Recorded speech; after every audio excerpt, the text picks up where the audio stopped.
Hello guys, in this video we will see how to find list of databases in SQL Server. First, simply connect to SQL Server and go to the specific instance and click on the databases, expand them. See, these four are system databases and these two are user defined databases. If you want to get only the names, then run the select name from master.dbo.sys databases. Put the semicolon at the end of the statement and execute this query.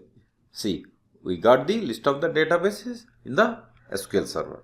If you want to get only the user defined databases, then run following query. Just we have to apply where condition, where DB ID greater than 4. Execute this query. See, there are only two user defined databases.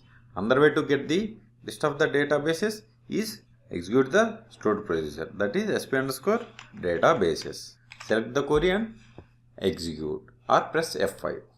See, we have total 6 databases and this is the databases size. Okay. So in this video we have seen how to get the list of the databases in SQL Server by using SQL statement and graphical mode. For more SQL Server videos, please subscribe my channel. Thank you.